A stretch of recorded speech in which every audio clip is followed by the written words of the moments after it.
The Flints of Memory Lane. I like things to be story shaped.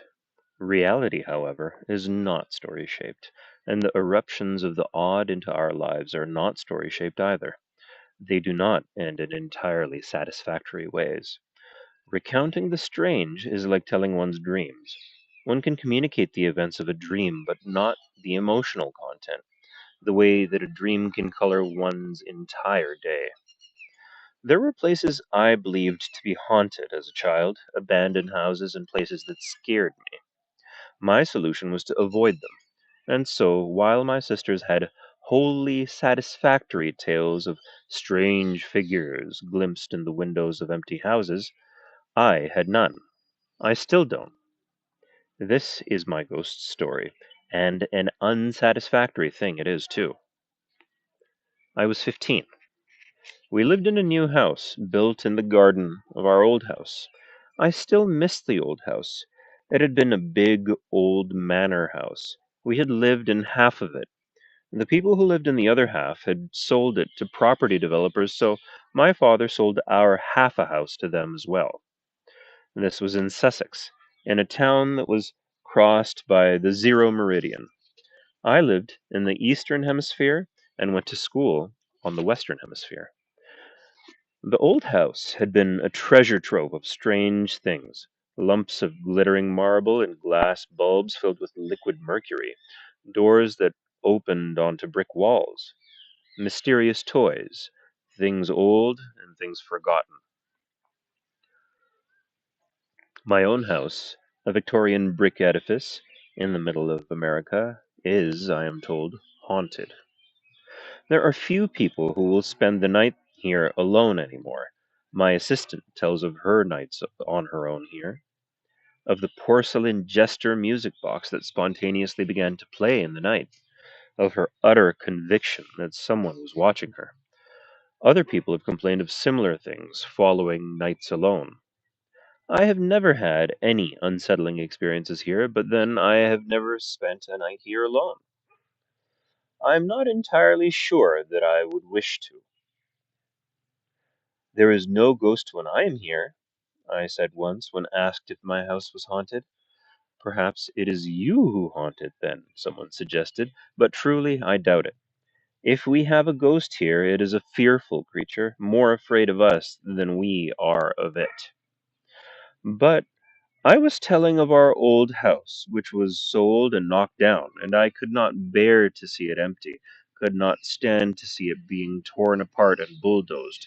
My heart was in that house, and even now, at night, before I sleep, I hear the wind sighing through the rowan tree outside my bedroom window 25 years ago.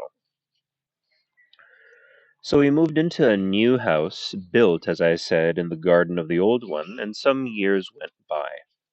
Then the house was halfway down a winding flint road, surrounded by fields and trees in the middle of nowhere. Now, I'm certain, were I to go back, I would find the flint road paved, the fields an endless housing estate. But I do not go back. I was 15, skinny and gawky and wanting desperately to be cool. It was night in autumn.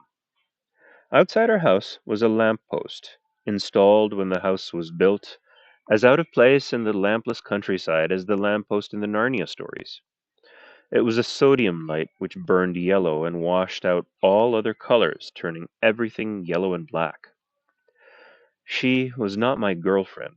My girlfriend lived in Croydon, where I went to school, a gray eyed blonde of unimaginable beauty who was, as she often complained to me, puzzled, never able to figure out why she was going out with me. But she was a friend, and she lived about a 10-minute walk away from me beyond the fields in the older part of the town. I was going to walk over to her house to play records and sit and talk. I walked out of our house, ran down the grass slope to the drive, and stopped dead in front of a woman standing beneath the street lamp, staring up at the house.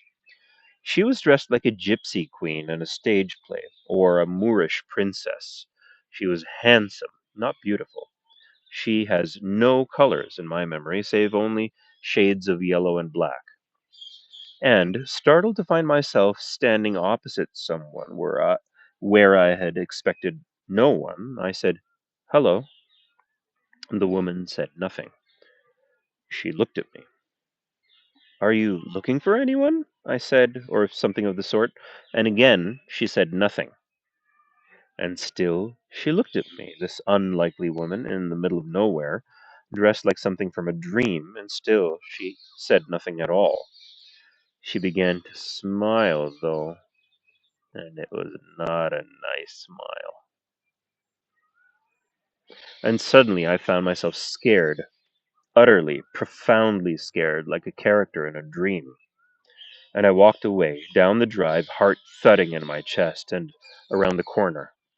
I stood there, out of sight of the house, for a moment, and then I looked back, and there was no one standing in the lamplight.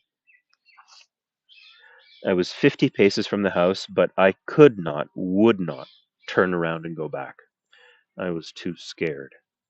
Instead, I ran up the dark, tree lined Flint Lane and into the old town and up another road and down the road to my friend's house, and got there speechless, breathless, jabbering, and scared as if all the hounds of hell had chased me there. I told her my story, and we phoned my parents, who told me there was no one standing under the streetlight, and agreed, a little reluctantly, to come and drive me home, as I would not walk home that night. And that is all there is to my story. I wish there was more. I wish I could tell you about the gypsy encampment that was burned down on that site 200 years earlier, or anything that would give some sense of closure to the story, anything that would make it story shaped. But there was no such encampment. So, like all eruptions of the odd and strange into my world, the event sits there, unexplained. It is not story shaped. And in memory, all I have is the yellow black of her smile and a shadow of the fear that followed.